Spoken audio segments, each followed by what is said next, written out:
I was warned not to talk about it.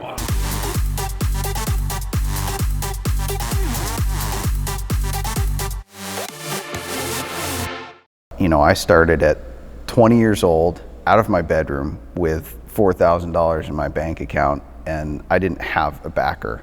I didn't have a PhD, as they call. Papa had a dealer, you know. So I had to start somewhere and sell cars and work and claw my way up in the exotic car business, which is not easy to do because everybody's backed by guys with huge amounts of money.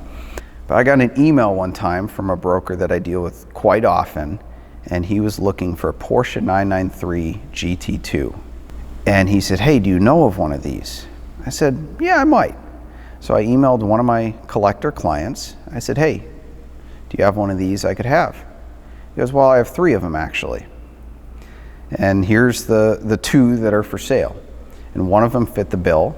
So I emailed the guy back, "Here's the price." And literally in about 10 emails, I made a deal on my first $1 million car. And it was one of the easiest deals I'd ever made. And yet it was such a milestone. After chasing so many of those elusive, you know, multi-million-dollar deals where there's 8 people and tons of moving parts and you can't actually get the VIN number on a car and all that crap, you know, in 5 emails I had sold $1 million car. So that was pretty cool. I had secured a number of allocations for the Vesuvius Orange Range Rover Sport, which was all the rage. And I would get allocations from Midwest dealers, advertise in Los Angeles and New York City and Miami and all the hot spots, and, you know, sell the allocations. The dealers were more than happy because they sold the cars, and the customers were more than happy to pay a small premium because their, you know, Beverly Hills Land Rover was charging $20,000 over sticker. So the measly few $1,000s I was charging was a bargain. And I got to sell some cars to some very interesting celebrities and things like that. I got on the list for a ton of Nissan GTRs, and that was one of the last cars I did because that was, you know, 2008, right before the recession.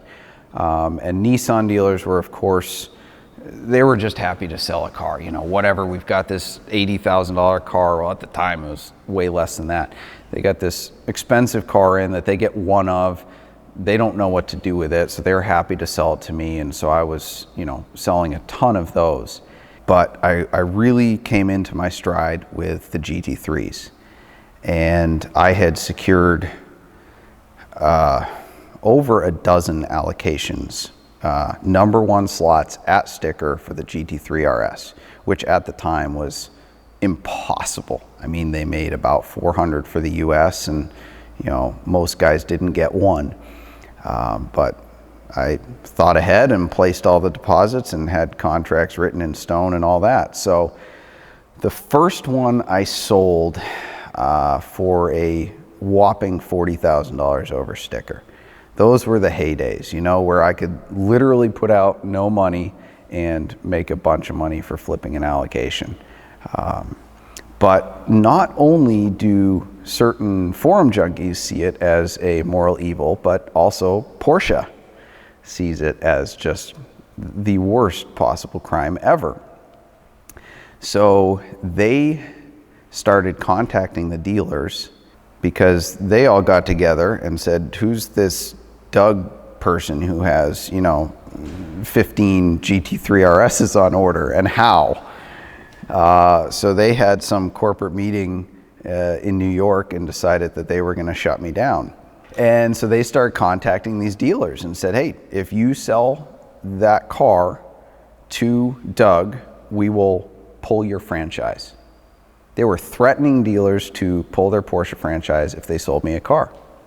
So I started getting letters back from the dealers, refunding my deposits, this and that. I did end up getting, I think, 2 cars total out of the 15 or so that I were legally, contractually obligated to me. The irony of it was, in all of this, their reasoning for returning the deposits was, well, you can't buy it because you're planning to resell it, which is, of course, a violation of antitrust law. But I kept track of the VINs of these cars I had ordered, and almost all of them went to some lawyer in Florida or some Renless super member in New York or some PCA enthusiast DE instructor in Nebraska, who all then proceeded to put them on eBay and flip them for an enormous profit. So all the people who preached against this just did the same. But it was interesting because a high-up guy from Porsche called me and tried to trap me into admitting that I was reselling them. And I'm like, hey, yeah, I am. So what? What's it to you? And he said, well, that shouldn't be done, blah, blah, blah. And you should get a Porsche dealer. You should have a Porsche dealer. You shouldn't be allowed to sell. Nobody should be allowed to sell Porsches except us. So, nothing ever came of it other than, they kept me from making about $500,000 on flipping GT3 RSs. When Porsche said that I shouldn't be flipping cars, I said, well, I'm just fixing a problem that you guys created. You guys got your pricing and your regional distribution wrong. If you raise your prices and sent all your cars to, LA, Miami, all that, then I wouldn't exist. I'm just taking advantage of an opportunity. But they have to satisfy their dealers and, placate them and say, well, you sold so many Cayennes, you get a GT3 RS.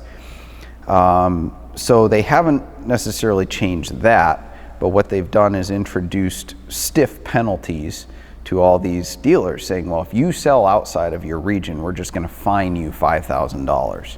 So it's all just punitive now.